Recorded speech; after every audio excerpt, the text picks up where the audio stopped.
Assalamualaikum warahmatullahi wabarakatuh. Perkenalkan nama saya Francisca Anggraini dengan NPM 23010510102 dari Prodi D3 Perpajakan. Di sini saya akan mereview materi terkait materialitas dan resiko audit. Materialitas adalah besarnya nilai yang dihilangkan atau salah saji informasi akuntansi yang dilihat dari keadaan yang melingkupinya, dapat mengakibatkan perubahan atau pengaruh terhadap pertimbangan orang yang meletakkan kepercayaan terhadap informasi tersebut karena adanya penghilangan atau salah saji itu. Berdasarkan pertimbangan biaya manfaat, auditor tidak mungkin melakukan pemeriksaan atas semua transaksi yang dicerminkan dalam laporan keuangan. Auditor harus menggunakan konsep materialitas dan konsep resiko audit dalam menyatakan pendapat atas laporan keuangan auditan. Konsep materialitas berkaitan dengan seberapa salah saji yang terdapat dalam asersi dapat diterima oleh auditor agar pemakai laporan keuangan tersebut tidak terpengaruh oleh besarnya salah saji tersebut. Konsep resiko audit berkaitan dengan resiko kegagalan auditor dalam mengubah pendapatnya atas laporan keuangan yang sebenarnya berisi salah saji material.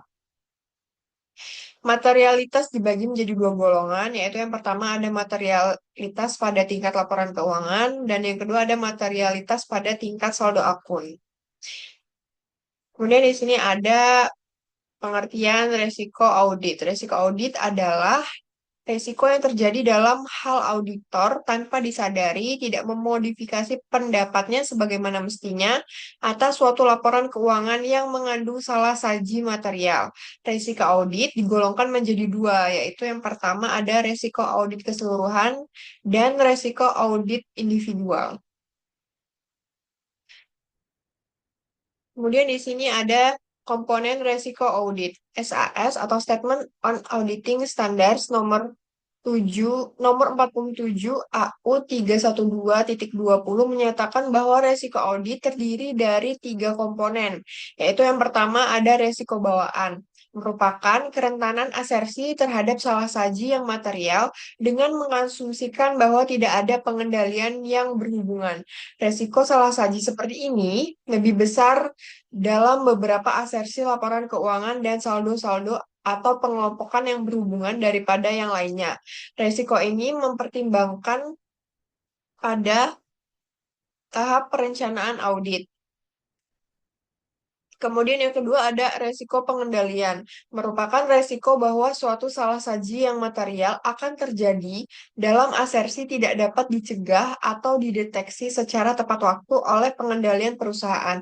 Resiko ini merupakan fungsi keefektifan perancangan dan operasi pengendalian internal dalam mencapai tujuan entitas yang relevan untuk menyusun laporan keuangan entitas.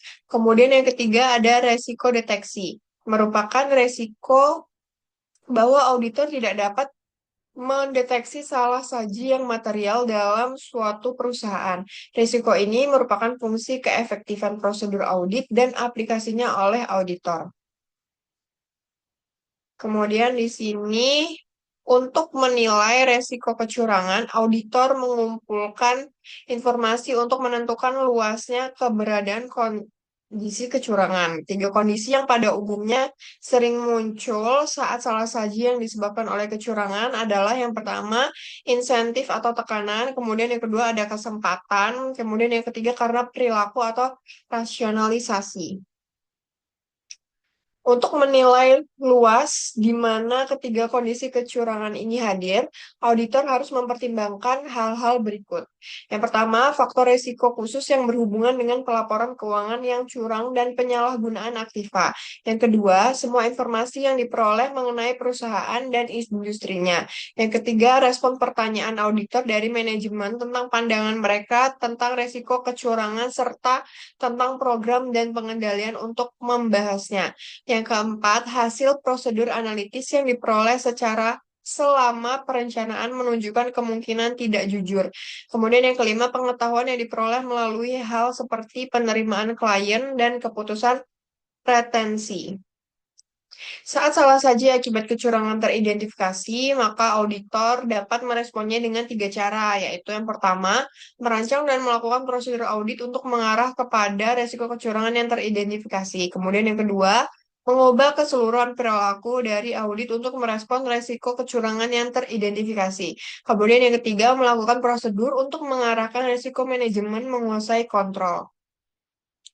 Ada hubungan yang searah antara bukti audit dengan resiko bawaan dan begitu pula dengan resiko pengendalian. Hubungan searah juga terjadi antara resiko akseptabilitas audit dengan resiko deteksi terencana. Sebagai tambahan untuk memodifikasi bukti audit, ada dua cara lainnya di mana auditor bisa mengubah audit untuk merespon usaha. Misalnya, melakukan perjanjian itu mungkin membutuhkan staf yang lebih berpengalaman.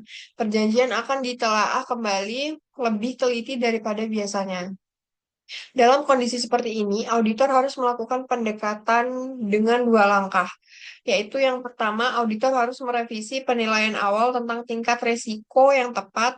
Kemudian yang kedua, auditor harus mempertimbangkan pengaruh revisi tersebut terhadap kebutuhan akan bukti audit tanpa mempergunakan model resiko audit. Auditor harus melakukan evaluasi dengan sangat hati-hati atas implikasi-implikasi yang akan diperoleh dari revisi resiko serta melakukan modifikasi bukti audit yang tepat tanpa menggunakan model resiko audit. Kemudian di sini ada hubungan antara materialitas, resiko audit, dan bukti audit.